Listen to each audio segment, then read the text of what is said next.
ये है पंजाब का सबसे बड़ा जिल्लाद साबिर मसीह, जो अब तक सैकड़ों लोगों को फांसी दे चुका है। पाकिस्तान के साबिक वजीर आजम जुल्फिकार भुट्टो को फांसी देने वाले जिल्लाद का पोता साबिर मसीह जब किसी को फांसी पर चढ़ाता है तो इसकी फीलिंग क्या होती है, आज की इस वीडियो में इसकी कहानी सुनाएंगे। इन हाथों से बड़े बड़े पंजाब के पहलवानों सजाए मौत के घाट उतार दिए। उर्दू पॉइंट की वीडियोस देखने के लिए हमारा चैनल सब्सक्राइब कीजिए और बेल के आइकन पर क्लिक कीजिए ताकि आप हमारी तमाम आने वाली वीडियो से बाखबर रह सकें।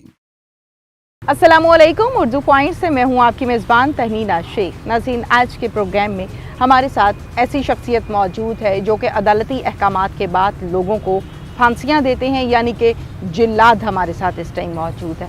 ओवरऑल थोड़ा सा आपको बताती चलूँ कि पूरे पंजाब में टोटल 3 सीटें होती हैं जिल्लाद के लिए, जबकि इस टाइम मौजूद हैं हाजिर सर्विस हैं 2। एक का नाम है नबील मसीह और दूसरे का नाम है साबिर मसीह। साबिर मसीह मेरे साथ इस टाइम मौजूद हैं। साबिर मसीह के जब हम बायोडेटा की बात करते हैं तो इनके वालिद साहब भी जिल्लाद थे, इनके भाई भी जिल्लाद हैं। इनके आगे जब हम बात करते हैं दादा से तो वो भी जिल्लाद थे और साबिर खुद भी जिल्लाद है। साबिर की ज़िंदगी कैसी है, साबिर कब से काम कर रहा है, ये सारी डिटेल्स आज हम साबिर से लेंगे। अस्सलाम वालेकुम साबिर। वालेकुम सलाम। सबसे पहले तो साबिर ये बताओ मुझे कि कितना अरसा हो गया है ये नौकरी करते हुए? मैं बजिए 2006 से मुलाजिम हूँ। 2006 से मुलाजिम हो। मेरा दादा थे, मेरे ताया, मेरे वालिद साहब, फिर मेरे वालिद साहब शागिर्द हैं जान दास और लाल दास, दोनों भाई मेरे पहले शागिर्द हैं। और ये जिस दिन पहले दिन ये मैंने लगाया ना सजाए मौत का, मेरे उस्ताद की बात करें तो मेरे वालिद साहब नहीं थे। बशीर खान पहलवान जेल सुपरिटेंडेंट है इस टाइम, बिहाड़ी जेल में वो सुपरिटेंडेंट कमान कर रहे हैं, वो मेरे उस्ताद हैं। ठीक है, जब ये 2006 में वो कोर्ट अकबर सेंटर जेल में लैन अफसर थे, एक लैन अफसर की वो ड्यूटी पे ना तैनात थे उस टाइम। 29 तारीख को 2006 7वां महीना तो 29 तारीख थी। उस दिन जो था ना सजाए मौत का मुलजम, वो था अपना बैंक टिकट था, वो बैंक टिकटी में मुलजम मारे हुए थे। और वो जो सुपरिटेंडेंट की जगह कमान कर रहे थे ना उस टाइम, असद बड़ा हाजिर ड्यूटी कमान कर रहे थे उस टाइम सुपरिटेंडेंट की, जिस दिन ये मैंने पहला आदमी लगाया। नहीं, जब वो दी थी ना तो समझ ले कि बशीर खां पहलवान मेरे पास खड़े हुए थे। मैंने आदमी के पाँव बांधने ने बशीर खां पहलवान ने बताया यूँ रस्सी गुजार, यूँ पाँव बांधने हैं। ये बांधे गए, खड़ा हो, यूँ ये देखिए टोपी डाल दी। टोपी डाल के बशीर खां पहलवान ने मुझे बताई कि यूँ आपने टोपी डालनी है। यूँ टोपी डाल के रस्सा पकड़ा है, रस्सा घुमा के ये देखिए उल्टा हुआ है, यूँ सीधा करना, इसको डाल के टाइट करके, ये देख टाइट हो गया, फिर खोल के फिर डाल, इसको टाइट करके बता के यूँ खड़ा हो गया। उस टाइम मुजरिम के पास जब मुझे स्टेट आने से पहले जब उसको मुजरिम को हम लोग निकालते हैं ना उसके उधर से ब्लॉक से नहाने के लिए उसको बाथरूम में भेजते हैं, उस टाइम 2 सिपाही एक लाइन अफसर की उधर ड्यूटी होती है, वो ध्यान से देख रहा होता है। मुलजम नहा के उसको ला के बाहर उसको कपड़े पहना के, उस टाइम भी एक लाइन अफसर, ठीक है, और एक लाइन अफसर, एक 2 हवालदार, एक आधा सिपाही उसके पास खड़ा होता है। Superintendent, deputy magistrate, doctor, line अफसर, चीफ साहब, हवालदार, सिपाही सब खड़े होते हैं।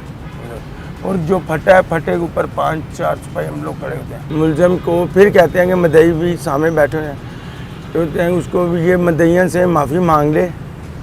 सुपरिटेंडेंट खुद भी उठ के मदइयों को बोलते हैं कि भाई कोई गुंजाइश, कोई पैसों की कमी पेशी है तो फिर भी कर लें, माफ़ कर दें। वो जब मदई मुलज़म को माफ़ नहीं ना करते तो फिर हम लोग उसके पाँव पे बांधना शुरू करते हैं, उसके मुंह पे टोपी और रस्सा डाल के फिर उसको क्या ओके करते हैं। जब उसके मुंह पे टोपी डालते वक्त भी सुपरिटेंडेंट मालिक उनको कहता है मदइयों को कि जो 302 के मुलज़म हैं उनके मदई को बोलते हैं कि सुबिडेंट कि कोई 2, 4, 5 लाख का है, कोई कमी पेशी है तो वो करके सुलह कर लें, वो हम लोग कर देते हैं जेल से अंदर से मुकम्मल जम अपनी तरफ से। साबिर मसीह, ये बताएं कि जब आप लोग फांसी देते हैं उस टाइम मुजरिम की कैफियत क्या होती है? क्या कभी उसके चीखने, पुकारने, आहें, सिसकियां, रोने और धोने पर तरस भी आया है? वो मुलज़म ने जब किया ना, जिसने किया था वो रोता नहीं रोता नहीं वो जिसने किया होता है, तो उसने रोना भी है ना, तो फिर भी उसने फटे पे आना है। तो जो तर्स की बात है ना, वो मैंने तो नहीं किया, जब वो डिप्टी साहब ने तो नहीं किया, जब लाइन अफसर ने तो नहीं किया तो इस मुलज़म ने हुआ ना मारा है, उसने आना ही आना है। वो तरस वो आप जो कह रहे हो कि तरस वो जो फट जाता है, ये मुलज़म की गलती होती है। ये हिलते हैं, इनको जब टोपी पहना के रस्सा टाइट किया जाता है ना, पाँव बांध के, इनको कहा जाता है अब हिलना नहीं, जो बोलना है अब बोलना नहीं, जो पढ़ना है दिल में पढ़ना, अपने दिल में पढ़ना है। इसको डिप्टी साहब वो मुलज़म को भी कह रहे होते हैं, लाइन अफसर, मैंने नहीं कहना।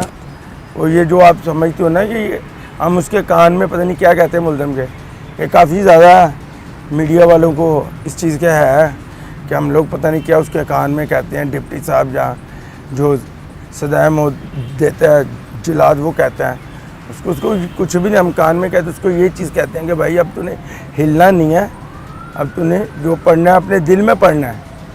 उसको वो डिप्टी साहब ये सब कहते हैं।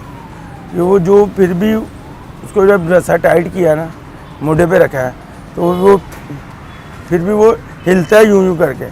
वो जब हिलता है ना यूं करके, वो तब जो झटका लगता है ना उसको, उस टाइम वो कपड़ा अंदर उसके रस्से में जो है ना कपड़ा टाइट होता है ना, गर्दन मुंह पे देते हैं, वो कपड़े के वजह से वो फटता है। मुजरिम से उस दिन फटे के लेके जजान से एक दिन पहले पूछी जाती है ना, ख्वाहिश उसकी यही होती है कि जो इसकी जायदाद है, जो हिस्सा जो उसने अपनी वसीयत नामा अपने बहन भाइयों को जो करना होता है, वो पहले एक दिन लिख के देते हैं। जब वो आखिरी मुलाकात करने आते हैं उनके बहन भाई, जो उनको चक्कर चीप है ना, वो उसको वो जाके वो पकड़ा देता है, उनको जब वापसी वो देता है, ये इसने भाई अपना किया वसीयत नामा, और वो ख़ुद भी बता देता है उनको कि मैंने वसीयत नामा लिख के चीफ चक्कर को अपने चक्की इंचार्ज को दे दिया, बारक के उसको उससे ले लेना। फांसी देने के कितनी देर के बाद आप लोग लाश लवाहिकीन को देते हैं?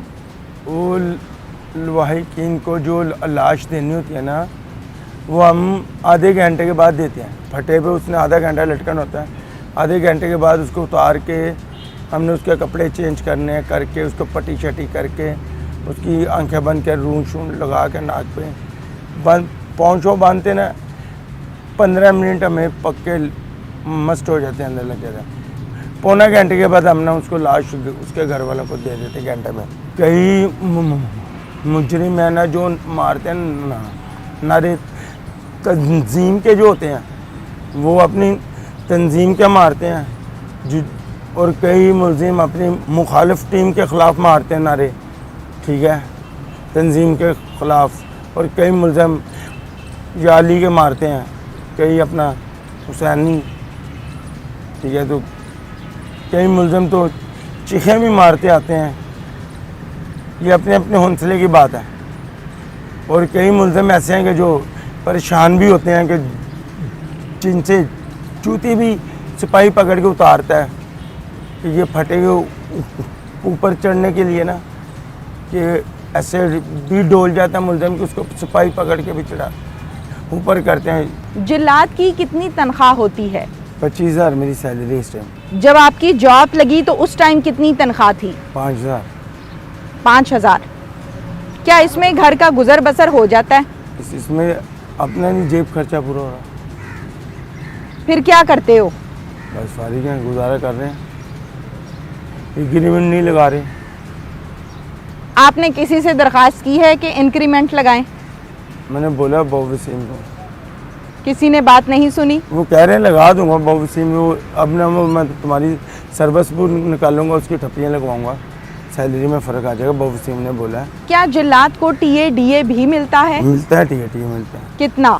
वो टीए तो देर से मिलता है, वो सुप्रिटेंडेंट की मेहरबानी है, वो जाते हैं, वो उसको कह देते हैं स्टोर कीपर को, जिस जेल में भी जाऊँ डिप्टी को, यार इसको किसी से किराया ले दें, तो ये तो मारा इसने अपनी जेब में से लगा के, ये कौन सा जाती दवा, इसको फॉरेन सुप्रिटेंडेंट ने दिया, तो वो मेहरबानी वो दे देते हैं। ये 2015 में 2016 में ऐसे ऐसे नाम और आदमी लगाए हैं मैंने। लाहौर में स्टेडियम के ऊपर हमला हुआ था, जब स्टेडियम पे, ये श्रीलंका की टीम पे, उसके भी जो सहूलतकार थे, डॉक्टर सुमान मेहरबान, शीश नांग वारा, ठीक है, ये भी नामवर शख्सियत है। छोटू गैंग, वो छोटू गैंग का सदर जो, वो उसके बाद में ये जो 2016 में ये दूसरा महीना है, ना 29 तारीख का, 5 साल में एक ही दफ़ा आता है, ठीक है ना, तो आपको भी पता है, तो आप भी, ये 6 महीने के बाद वो वैसे ही आने वाला है, 8 महीने में, 8 महीने के बाद वो वैसे ही तारीख आने वाली है, वो 29 तारीख 2016, फिर 2022। वो कौन कौन सी नामवर शख्सियात हैं जिनको आपने अपने हाथ से फांसी दी? अब मैंने तो पंजाब के सारे सूबों में लगाई हुई है, कई, कोई 2-4 नाम बता दें। ये 2007 में जो लगाया हुआ है, 2007 में सबसे नामवर पार्टी थी ये साना भट्ट, गुजरात वाले, जिसके कम से कम 11 स्टे थे, 11 स्टे, 1 2 4 5 स्टे ज़्यादा से ज़्यादा थे। साना भट्ट के 2006 में 7 में लगा था ये, दूसरे महीने के 28 तारीख को गुजरात जेल में, और उस दिन जिस दिन ये साना भट्ट लगा ना, 3 दिन से बारिश हो रही थी, और सुप्रिटेंडेंट साहब ने भी आके, मुलजम के डिप्टी साहब ने, हमने आगे सुप्रिटेंडेंट बैठ के हैं, इसके पाँव बांध, इसके मुंह पे टोपी डाल दी, रस्सा डालने लगे, तो सुप्रिटेंडेंट ने उठ के सीट से पूछा कि 1 मिनट ठहरो, इसका रस्सा उतारो, मुंह से टोपी उतार के दिखाओ, ये साना भट्ट उर्फ बहुत चूहियों वाला ही है। उस दिन मेरी सेंचुरी थी, वो 2007 में दूसरे महीने की 28 तारीख को मेरी सेंचुरी थी वो। उस दिन वो अखबार में गुजरात के हैं व्हाट्सएप जंग अखबार में वो काम करते हैं, उन्होंने मेरे अखबार में छाया किया सेंचुरी का। साबिर मसीह, ये भी बताएं कि जब भुट्टो साहब को फांसी दी गई तो उस टाइम आपकी उम्र कितनी थी? सर मैं छोटा था, मेरे बाप और दादा ने लगाई हुई उस टाइम मौके पे। मेरे बाप बताते हैं कि सादिक मसीह साहब हैं जो, वो बताते हैं कि कहते हैं कि जब मुझे 8 दिन हो गए हुए थे, उधर रह रहे थे, जुल्फ़िकार भुट्टो को जब लेके गया, तो मैं तो जब था ही नहीं, छोटा था। जब ये जुल्फ़िकार भुट्टो लगा ना, तब तो मैं छोटा था। तो मेरे जो दादा ना, ये उसके जुल्फ़िकार भुट्टो के लगाने के बाद में इनकी हुई है डेथ।